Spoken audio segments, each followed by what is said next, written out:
Hello friend, this is Shivani Chauhan. Welcome to easy path education. आज हम बात करेंगे असेसमेंट एंड इट्स टाइप्स के बारे में। आज हम इस वीडियो में सभी टाइप्स के असेसमेंट के बारे में बात करेंगे कि क्लास में स्टार्ट करते हैं हमारी video without wasting the time. और सबसे पहली बात ध्यान रखने की, यूनिट 7 का आपके यूजीसी नेट में यूनिट 7 का एक टॉपिक है असेसमेंट के बारे में। इसके बारे में आज हम डिटेल में डिस्कस करेंगे। स्टार्ट करते हैं सबसे पहले प्लेसमेंट असेसमेंट से। जैसा कि वर्ड ही डिपिक्ट कर रहा है, प्लेसमेंट इन द सेंस कि आपको कहीं पे जाके, है ना, कोई जॉब या फिर कोई भी, अगर आपको क्लास में जाना है ना, कोई भी स्कूल में आपको एडमिशन लेना है, तो उससे पहले आपकी नॉलेज चेक होती है कि आपको कितनी सारी चीज़ें आती हैं उस फील्ड से रिलेटेड, उस क्लास से रिलेटेड। तो वो सारी चीज़ें चेक की जाती है प्लेसमेंट असेसमेंट के द्वारा। असेसमेंट बेसिकली मीन्स कि आप क्या कर रहे हो, मेजर कर रहे हो बच्चे की परफॉर्मेंस, किसी भी इंडिविजुअल की परफॉर्मेंस, कि वो उस स्किल के, उस जॉब के लिए या फिर उस पढ़ाई के लिए लायक है या नहीं लायक। तो इवेल्युएट करना या फिर आप बोल सकते हो मेजर करना। Okay, so placement assessment are conducted before instruction. तो इंस्ट्रक्शन देने से पहले ये कराया जाता है ना, कराया जाता है। Begin to determine a student's current knowledge, बच्चे की करंट नॉलेज चेक करने के लिए, स्किल्स चेक करने के लिए, लर्निंग नीड्स की उसे किस चीज़ की ज़रूरत है, उस चीज़ को चेक करने के लिए प्लेसमेंट असेसमेंट किया जाता है। तो इसका गोल है to place the student in appropriate level. आपने सुना होगा जब भी बच्चे क्लास में या स्कूल्स में एडमिशन लेने जाते हैं, है ना। फॉर एग्जाम्पल, आपने 6th से 7th स्कूल में सोचा कि अब मैं दूसरे स्कूल में जाऊंगा। आप 6th में एक्स स्कूल में पढ़ते हो और 7th में आप वाई स्कूल में जाना चाहते हो। तो जब आप वाई स्कूल में जाओगे तो आपका क्या होगा, आपका प्लेसमेंट असेसमेंट होगा। इट मीन्स कि आपकी करंट नॉलेज चेक की जाएगी कि क्या आप रियल में एलिजिबल हो 7th क्लास के लिए, कि आपको 6th क्लास तक की नॉलेज है, 6th क्लास में जो चीज़ें करिकुलम पढ़ाई गया उसकी नॉलेज है या नहीं है। तो वो सारी चीज़ चेक करी जाती है। और अगर आपको, अगर टीचर्स को लगता है, स्कूल स्टाफ को लगता है कि आप नहीं हो एलिजिबल, आपको थोड़ी कम नॉलेज है, तो आपको वो दोबारा से 6th क्लास करने के लिए बोलते हैं। ओके, इसका गोल यही है कि स्टूडेंट को एक appropriate level of instruction provide करना, ensuring that they start the right point in the curriculum, कि वो करिकुलम में सबसे पहला, मतलब सबसे राइट पॉइंट से स्टार्ट करें, है ना। ऐसा नहीं कि वो उनको 6th क्लास का आता नहीं और 7th और 8th क्लास में उसको प्रमोट कर दिया गया। ऐसा नहीं होता। ओके, ऐसा नहीं होना चाहिए। तो प्लेसमेंट असेसमेंट यही डिपेक्ट करता है। After that is diagnostic. और डायग्नोस्टिक जैसे कि डॉक्टर बच्चे का क्या करता है, डायग्नोज करते हैं, है ना, चेक करते हैं कि उनमें क्या क्या प्रॉब्लम्स हैं। तो वो चेक करते हैं। ऐसे ही टीचर्स क्या करते हैं, टीचर्स बच्चों को डायग्नोज करते हैं किस चीज़ के लिए, कि क्या उनकी स्ट्रेंथ है, क्या उनकी वीकनेसेस हैं, क्या उनके वीक एरिया हैं, क्या लर्निंग गैप्स हैं उनके, है ना। और क्या चीज़ें, किन चीज़ों में उनको डिफ़िकल्टी फेस करने को मिलती है, उसको इवैल्यूएट करने के लिए, उसको चेक करने के लिए डायग्नोस्टिक असेसमेंट किया जाता है ना। तो स्टूडेंट की स्ट्रेंथ के, वीकनेस के और मिसकंसेप्शन और लर्निंग गैप्स को चेक करने के लिए ये दैट इज डायग्नोस्टिक असेसमेंट किया जाता है। ये इंस्ट्रक्शन के बिगिन में स्टार्ट होता है, मतलब इंस्ट्रक्शन शुरू होता है तभी स्टार्ट होता है, देखने के लिए कि बच्चे को क्या दिक्कत है किसी भी कॉन्सेप्ट में। फॉर एग्जांपल, नाउन पढ़ा रही है टीचर, या फिर आप बोलो मैथ्स का कोई कॉन्सेप्ट पढ़ा रही है, मैथ्स में इंटीजर पढ़ा रही है। तो इंटीजर से पहले बच्चों का देखेगी कि वो होल होल नंबर आता है उसे, नहीं है ना, नेचुरल नंबर आते हैं कि नहीं है, काउंटिंग्स आती है कि नहीं है। तो वो सारी चीज़ें चेक करेगी, उनकी स्ट्रेंथ और वीकनेसेस चेक करेगी। Okay, so unlike placement assessment which focuses on general readiness, placement assessment किस पे फोकस करता है, जनरल रेडीनेस पे, की मीन्स प्लेसमेंट असेसमेंट पूरे ओवरऑल चीज पे फोकस करता है, आपकी सभी सब्जेक्ट पे। बट अगर हम बात करें डायग्नोस्टिक, तो ये सब्जेक्ट स्पेसिफिक होता है या फिर कोई भी पॉइंट या टॉपिक से रिलेटेड होता है, मतलब डिटेल्ड होता है ये ना। फॉर एग्जाम्पल, आपको मैथ्स में अलजेब्रा में दिक्कत आ रही है, तो अलजेब्रा का ही आपका डायग्नोस्टिक असेसमेंट चेक होगा ना। तो वो ये बता सकता है उस टेस्ट के दौरान कि आपको अलजेब्रा में कितनी दिक्कत है, कितनी नहीं है। तो सब्जेक्ट स्पेसिफिक और डिटेल्ड होता है। After that is formative assessment. तो formative assessment are ongoing assessment use during the learning process. तो ये कब कराया जाता है, during the learning process. Okay, during the learning process कराया जाता है, कि जब टीचर पढ़ा रही होती है क्लास में। आपने देखा होगा, आपकी एक यूनिट खत्म हो जाती है, फिर एक टॉपिक खत्म होने के बाद टीचर आपको असेस करती है, टीचर आपकी नॉलेज चेक करती है कि आपको कितना आया है। तो इंस्ट्रक्शन के दौरान, है ना, पढ़ाने के दौरान ही आपका ये असेसमेंट कराया जाता है, फॉर्मेटिव असेसमेंट, जिसको आप असेसमेंट फॉर लर्निंग भी बोलते हो। ओके, असेसमेंट फॉर लर्निंग भी बोला जाता है। आप फोर से याद रखना, फोर से फॉर्मेटिव। ओके, तो ये असेसमेंट किस लिए कराया जा रहा है, लर्निंग के लिए, कि आपकी लर्निंग जो है वो इम्प्रूव हो सके। Okay, to monitor student progress and provide feedback, जिससे टीचर्स को फीडबैक मिले और बच्चों को भी फीडबैक मिले उनकी लर्निंग के उसमें, लर्निंग के एस्पेक्ट में। ओके, ये फिर these assessment help teachers adjust there instruction, तो इससे जो टीचर्स हैं वो अपने इंस्ट्रक्शन स्ट्रेटजीज हैं, कैसे उन्हें पढ़ाना है, किस मेथड से पढ़ाना है, उसके बच्चों के अकॉर्डिंग एडजस्ट कर सकते हैं। Help student improve their understanding, कि उनकी अंडरस्टैंडिंग, उनकी समझ बढ़े, उसके लिए बच्चों को हेल्प कर सकती है। After that is assessment for learning, तो असेसमेंट फॉर लर्निंग वही है ना। इसके जो फॉर्मेटिव असेसमेंट है या फिर आप बोलो असेसमेंट फॉर लर्निंग, एक ही बात है।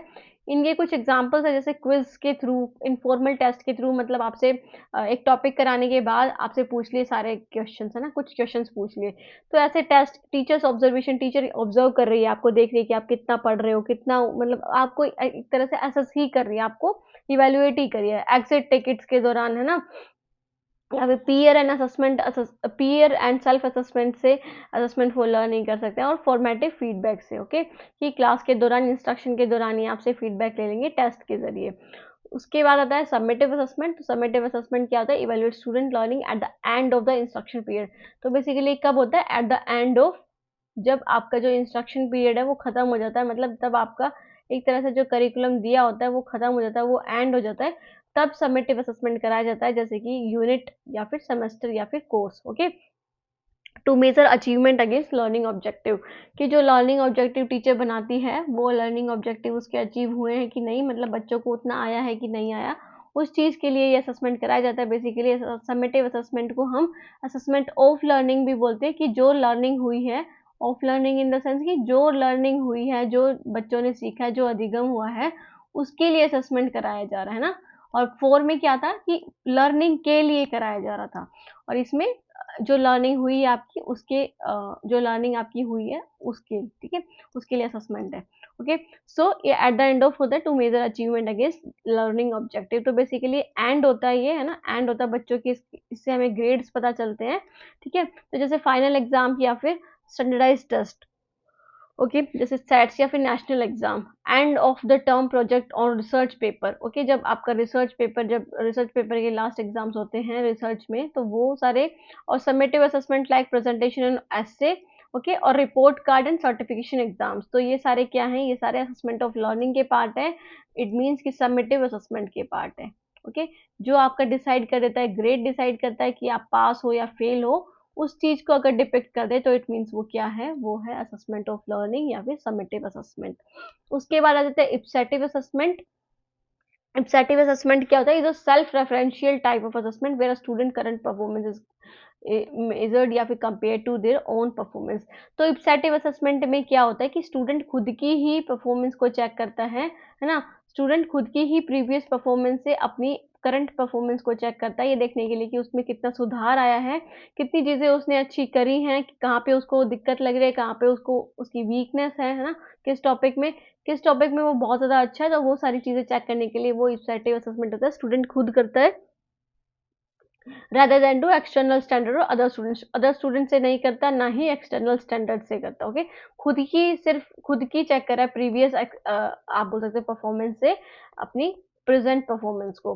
तो इसका गोल क्या होता है कि पर्सनल प्रोग्रेस को इम्प्रूव करना या फिर उसको मेजर करना, और इम्प्रूवमेंट ओवर टाइम, और जो उसमें इम्प्रूवमेंट आ रही है उसको चेक करना, इप्सेटिव असेसमेंट का पार्ट है, ओके। इसको हम असेसमेंट एज लर्निंग भी बोलते हैं, assessment as learning, okay, assessment as learning भी बोलते हैं इसे। So assessment as learning involve student actively engaging in assessment process to develop self monitoring, कि वो खुद को मॉनिटर करते हैं, चेक करते हैं, इवेलुएट करते हैं, और रेगुलेट करते हैं अपनी एक्टिविटीज को या अपने लर्निंग एक्टिविटीज को चेक करने के लिए कि उन्होंने कितनी लर्निंग गोल्स हैं जो वो अचीव कर लिए हैं कि नहीं करे।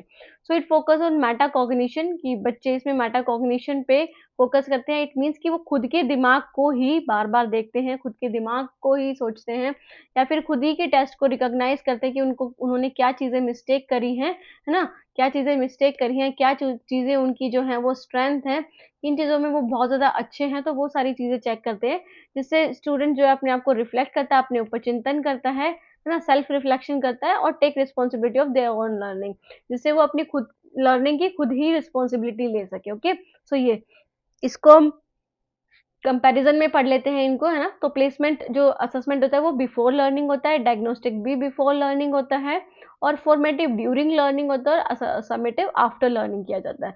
प्लेसमेंट असेसमेंट का पर्पस है कि determine appropriate level for student, कि एक अप्रोप्रिएट लेवल डिटरमाइन करना है कि बच्चा किस चीज़ के लायक है। एग्जाम्पल जैसे लैंग्वेज प्रोफिशिएंसी टेस्ट होता है बिफोर क्लास प्लेसमेंट, कि क्लास में लेने से पहले उसका लैंग्वेज प्रोफिशिएंसी टेस्ट होगा कि वो कितना वर्ड कितने अच्छे से, उसकी जो वोकैबुलरी है वो कितनी अच्छी है, तो वो सारी चीज़ चेक करने के लिए। डायग्नोस्टिक में स्ट्रेंथ, वीकनेस और मिसकंसेप्शंस को मेजर करता है, जैसे कि math diagnostic test for skill gap, कि उसमें कितनी ज़्यादा दिक्कतें हैं उसको नापने के लिए एक तरह से डायग्नोस्टिक असेसमेंट, या फिर आप बोल सकते हो जो प्रॉब्लम्स बच्चों को फेस करने को मिलती हैं उसको नापने के लिए, उसको देखने के लिए टीचर डायग्नोस्टिक असेसमेंट करती है। फॉर्मेटिव क्या करती है, मॉनिटर प्रोग्रेस, की बच्चों की प्रोग्रेस, की बच्चे कितना प्रोग्रेस कर रहे हैं, और फीडबैक मिलता है टीचर्स को उनकी परफॉर्मेंस से, जैसे कि एग्जिट टिकट्स या फिर क्विजेस या फिर डिस्कशंस। ओके, समेटिव क्या है, समेटिव मतलब evaluate achievement of learning objective, कि जो टीचर ने लर्निंग ऑब्जेक्टिव डिसाइड किए थे, है ना, लेसन प्लान बनाने से पहले, सारी चीजें कराने से पहले, क्या वो अचीव हुए हैं। इट मीन्स कि वो उनको ग्रेड प्रोवाइड करता है कि आप पास हो या फेल हो, उनकी जो फाइनल आउटकम है उसको शो करता है क्या, समेटिव असेसमेंट, जिसको आप क्या बोलते हो, असेसमेंट ऑफ लर्निंग बोलते हो, और फॉर्मेटिव को असेसमेंट फॉर लर्निंग बोलते हो। तो असेसमेंट ऑफ लर्निंग में एग्जांपल्स क्या है, फाइनल एग्जाम, स्टैंडर्डाइज्ड टेस्ट या फिर टर्म प्रोजेक्ट्स। ओके, सो ये फिर आ जाता है नॉर्म रेफरेंस असेसमेंट। तो norm reference assessment that is मानक संदर्भित मूल्यांकन, इसका पर्पस है to compare student performance against a group और नेशनल एवरेज। जैसे कि आपका यूजीसी नेट होता है, यूजीसी नेट में क्या होता है कि आपकी जो परफॉर्मेंस है वो टॉपर के साथ मेजर करी जाती है ना, कि टॉपर के कितने मार्क्स आए हैं। फॉर एग्जांपल टॉप के 6% बच्चों के जो पेपर हैं वो क्लियर होते हैं, तो इट मीन्स कि टॉप 6% में आपके कितने भी मार्क्स हो सकते हैं, है ना। जरूरी नहीं, आपके लिए कोई ऐसी वैलिडिटी या फिर आपको कोई ऐसा स्टैंडर्ड नहीं दिया जाता कि आपको इतने ही मार्क्स लाने जरूरी है, जैसे सी टेट में दिया जाता है 90 मार्क्स लाने जरूरी है, ऐसा नॉर्म रेफरेंस टेस्ट में नहीं होता है। इसमें आपको टॉप में आना पड़ता है, टॉप बच्चों में। ओके, जैसे कि नीट का पेपर भी होता है ना, उसमें भी आपको टॉप में आना होता है। Okay, so scores are rank relative to other student, दूसरे स्टूडेंट्स के रिलेटिव में आपकी रैंक डिसाइड की जाती है। अब देखो लास्ट टाइम जो नीट का एग्जाम हुआ था उसमें देखो, अगर आपने देखा हो तो वहां पे अगर फुल मार्क्स कितने बच्चों के आए थे, फुल मार्क्स से एक मार्क्स कम कितने बच्चों के आए थे, 17 या 18 बच्चों के आए थे मे बी। तो मतलब 17 और 18 बच्चों की फर्स्ट रैंक थी। फिर 18 के बाद, फिर उसके बाद जो 18 स्टूडेंट्स था या 19 स्टूडेंट था, उसकी 19 रैंक काउंट हुई। ओके, तो ऐसे ये मेजर करता है रैंक को अदर स्टूडेंट की, उससे अदर स्टूडेंट की जो भी परफॉर्मेंस है उससे। ओके, जैसे आईक्यू टेस्ट या फिर सेट या फिर GRE and other standardize test. Okay, जैसे मैंने एग्जांपल बताई थी आपको, ये सारे जैसे बेनिफिट्स क्या है इसके, identify top performer but may not assess individual learning progress, कि इंडिविजुअल की कितनी लर्निंग प्रोग्रेस है उसको चेक नहीं करता, बस ये देखता है कि टॉप जो स्टूडेंट्स हैं, टॉप स्टूडेंट्स को ही इसमें लिया जाता है, कवर करा जाता है। ओके, टॉप के स्टूडेंट्स को। फिर उसके बाद आता है क्राइटेरियन रेफरेंस टेस्ट। तो क्राइटेरियन मतलब मापदंड संदर्भित मूल्यांकन। इसमें क्या होता है, इसमें आपको कोई मापदंड दे दिया जाता है, मतलब क्राइटेरिया सेट कर दिया जाता है कि आपको इतने मार्क्स लाने हैं। जैसे सीटेट और एचटेट में आपको 150 आउट ऑफ 90 मार्क्स लाने होते हैं, अगर आपने ला दिए तो इट मीन्स आपका सीटेट या फिर एचटेट आपका क्लियर है, और अगर आप नहीं स्कोर कर पाए तो इट मीन्स कि वो क्लियर नहीं है। Okay, for general category.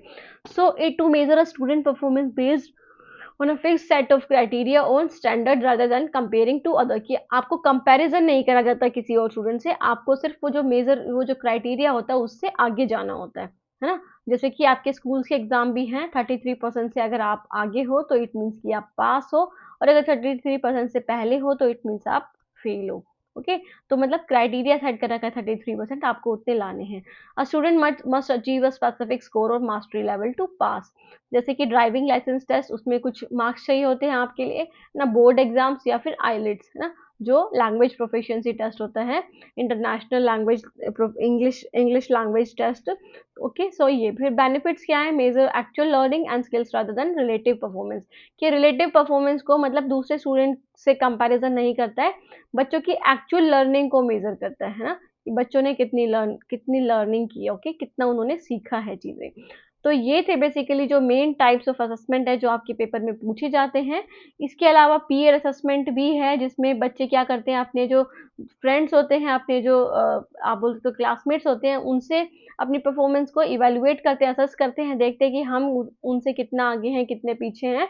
तो इस टाइप के भी कुछ असेसमेंट है पीयर से, जैसा आप डिनोट ही कर पा रहे हो, पीयर मीन्स फ्रेंड्स। तो फ्रेंड्स या फिर अपने क्लासमेट से जब वो अपनी परफॉर्मेंस को असेस करते हैं तो इट मीन्स वो पीयर असेसमेंट है। तो बेसिकली ये कुछ टाइप्स थे असेसमेंट की जिनके बारे में हमने पढ़ा। बहुत ही आसान सा टॉपिक था, बहुत ईजी टॉपिक था। सीटेट की तैयारी कर रहे हो, एचटेट की तैयारी कर रहे हो, किसी भी टीचिंग एग्जाम की तैयारी कर रहे हो, उसमें असेसमेंट के क्वेश्चन पूछे जाते हैं हर बार, है ना, कि किसी ना किसी असेसमेंट से। अगर आप बात करो एनआरटी और सीआरटी से तो क्वेश्चन आता ही आता है, और फॉर्मेटिव असेसमेंट और एफएज जो होते हैं और एसेज से भी क्वेश्चन आ ही जाता है, और इप्सेटिव असेसमेंट से भी। ओके, तो ये सारे इंपॉर्टेंट है, most important types of assessment है जो आपके एग्जाम्स में पूछे जाते हैं। और बेसिकली अगर हम बात करें तो यही जो मेन टाइप्स ऑफ असेसमेंट है जो आपको पढ़ने हैं अपने एग्जाम पॉइंट ऑफ व्यू से, किसी भी teaching exam point of view से, चाहे आप यूजीसी नेट की बात करो, चाहे आप किसी भी टेट की बात करो ना, टीचर एलिजिबिलिटी टेस्ट के बारे में बात करो, तो उनमें ये पूछा जाता है। आप अगर बीएड भी कर रहे हो तो वहाँ पे भी ये सारी चीज़ें आती हैं। ओके, असेसमेंट क्या होता है, ये सारी चीज़ें। सो वीडियो पसंद आई हो तो वीडियो को लाइक ज़रूर करना। चैनल अगर आप नहीं जुड़े हो चैनल से तो वो भी कर देना। कोई डाउट है तो कोई वो भी आप कमेंट सेक्शन में पूछ सकते हो, टेलीग्राम चैनल से भी जुड़ सकते हो, जिसका लिंक आपको डिस्क्रिप्शन बॉक्स में मिल जाएगा। और वीडियो को लाइक करना ना भूलेगा अगर वीडियो पसंद आई तो। Thank you so much student for watching the video. के बाय, टेक केयर, मिलते हैं नेक्स्ट वीडियो में।